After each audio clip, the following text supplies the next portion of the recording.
नमो भगवते वासुदेवाय नमः। आज 7 जनवरी पौष मास कृष्ण पक्ष की एकादशी को सफला एकादशी कहा जाता है। एकादशी के देवता श्री नारायण हैं। इसका विधि पूर्वक व्रत करना चाहिए। जिस प्रकार नागों में शेषनाग, पक्षियों में गरुण और सब ग्रहों में चंद्रमा, यज्ञों में अश्वमेध यज्ञ और देवताओं में भगवान विष्णु श्रेष्ठ हैं, उसी तरह सब व्रतों में एकादशी व्रत सर्वश्रेष्ठ है। जो मनुष्य सदैव एकादशी व्रत करते हैं वो भगवान विष्णु को अत्यंत प्रिय होते हैं। अब मैं इसकी आपको कथा सुनाती हूँ, ध्यान पूर्वक सुनिएगा। कहते हैं एकादशी का व्रत अवश्य करना चाहिए।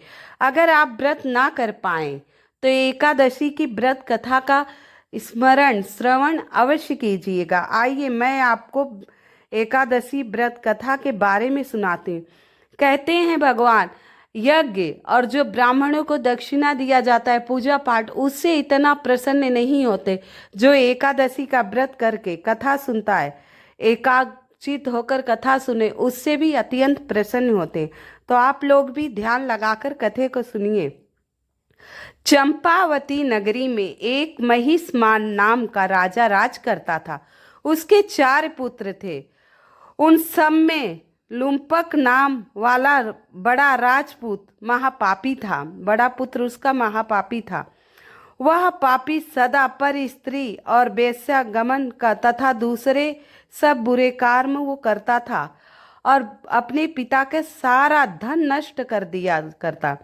सदैव ही देवता, ब्राह्मणों और वैष्णवों की निंदा किया करता था, अपमान किया करता था। जब राजा अपने बड़े पुत्र के ऐसे कुकर्मों का पता चला तो उन्होंने उसे राज्य से निकाल दिया। तब वह विचार करने लगा कि अब कहाँ जाऊं, क्या करूं, कैसे रहूंगा। अंत में उसके मन में आया कि अब मैं चोरी करके अपना निर्वाह करूंगा। आखिर जीवन यापन के लिए मुझे कुछ करना है। परिश्रम तो मैं कर नहीं सकता, चोरी मैं कर सकता हूँ। क्योंकि वो पापी था तो उसे यही विचार आया चोरी करने। वह वन में रहता था और रात्रि को पिता की नगरी में जाकर चोरी किया करता था और प्रजा को तंग करता और उन्हें मारने का कुकर्म करता। कुछ समय पश्चात सारी नगरी डर जाती थी, भयभीत हो गई। राजा के बड़े पुत्र से भयभीत हो गई। वह वन में रहकर पशु आदि भी खाने लगा। नागरिक और राज्य के कर्मचारी उसे पकड़ लेते, किंतु राजा के भय से उसे छोड़ देते। आखिर कितना भी बुरा था, लेकिन था तो वो राजा का पुत्र, और सिपाही यही सोचकर छोड़ देते कि राजा को पता चलेगा तो राजा हमें दंड देंगे कि मैं उसके पुत्र को गिरफ्तार किया हूँ। वन में एक अति प्राचीन विशाल पीपल का वृक्ष था, पेड़ था। लोग उसकी भगवान के समान पूजा किया करते थे। उस वृक्ष के नीचे वह महापापी लुम्पक रहा करता था। वन में सभी लोग देवताओं की क्रीड़ा स्थली मानते थे उसे। कुछ समय बाद पौष कृष्ण पक्ष की 10वीं के दिन वह वस्त्रहीन होने के कारण शीत के चलने की सारी रात वो सो नहीं सका। राजा का लड़का, उसके पैर हाथ अकड़ गए। सूर्योदय होते होते वह मूर्छित हो गया, बेहोश हो गया। दूसरे दिन एकादशी के मध्याह्न के समय, मतलब आधा दिन के समय, सूर्य की गर्मी पाकर उसकी बेहोशी दूर हुई, मूर्छा दूर हुई। गिरता पड़ता वह भोजन की तलाश में निकला और पशुओं को मारने में वह समर्थ नहीं था क्योंकि कमजोर हो गया था। और वह पेड़ से नीचे गिरे हुए फल उठाकर वापस उसी पीपल के वृक्ष के नीचे आ गया, सारे फल लेकर। उस समय तब भगवान सूर्य अस्त हो चुके थे, मतलब उसका अनजाने में ही उसने एकादशी का व्रत कर लिया था। अनजाने में उसने एकादशी का व्रत कर लिया था। सूर्योदय से सूर्यास्त तक वो बिना कुछ खाए पिए रहा और वो प्राणी मारने में असमर्थ था पक्षियों को, इसीलिए वो फल ले आया, फलाहार पे रहा।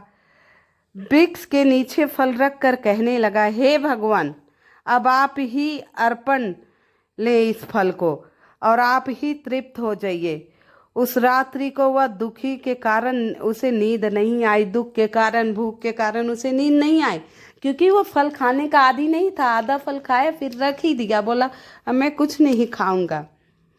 और उसके इस उपवास और जागरण से भगवान अत्यंत प्रसन्न हो गए, क्योंकि पूरा दिन तो वो व्रत रह लिया और रात में दुख और भूख के कारण उसे नींद भी नहीं आई और उसका जागरण भी हो गया। इससे भगवान विष्णु श्री नारायण अत्यंत प्रसन्न हो गए और उसके सारे पाप इस व्रत के कारण नष्ट हो गए।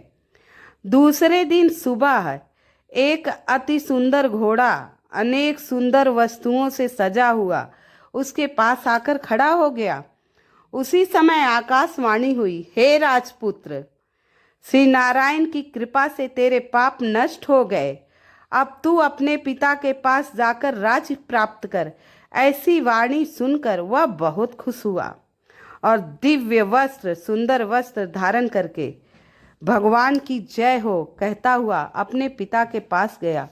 उसके पिता ने प्रसन्न होकर उसे समस्त राज का भार सौंप दिया और स्वयं वन के रास्ते चल दिए। अब लुम्पक शास्त्र अनुसार राज करने लगा। उसके स्त्री, पुत्र आदि सारा कुटुंब भगवान नारायण का परम भक्त हो गया और वृद्ध बूढ़ा होने पर वह अपने पुत्र को राजभार सौंपकर वन में तपस्या करने चला गया। अंत समय पर वो वैकुंठ को प्राप्त हुआ। अतः जो मनुष्य इस परम पवित्र सफला एकादशी का व्रत करता है, अतः उसे मुक्ति तो मिलती है अंत में, और जो नहीं करते वह पूंछ और सींगों रहित पशुओं के समान है।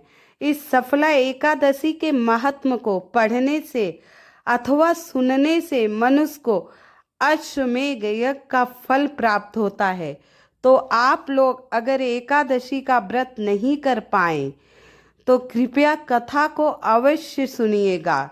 आप सभी को मेरी कथा पसंद आ रही हो तो कृपया मेरी वीडियो को लाइक एवं सब्सक्राइब अवश्य कर दीजिएगा। कमेंट में ओम नमो भगवते वासुदेवाय नमः लिख दीजिएगा। कहते हैं व्रत नहीं कर पाए तो एकादशी के दिन भगवान विष्णु के सहस्त्र नाम का स्मरण करना चाहिए, जाप करना चाहिए, और राधे नाम का जितना भी जाप कर पाए, मात्र इतना करने से भगवान विष्णु अत्यंत प्रसन्न होते हैं, सारी समस्याएं दूर करते हैं। ओम नमो भगवते वासुदेवाय नमः। ओम केशवाय नमः। ओम गोविंदाय नमः। ओम वासुदेवाय नमः। ओम लक्ष्मी नारायणाय नमः। ओम विष्णुआय नमः। ओम विष्णुआय नमः।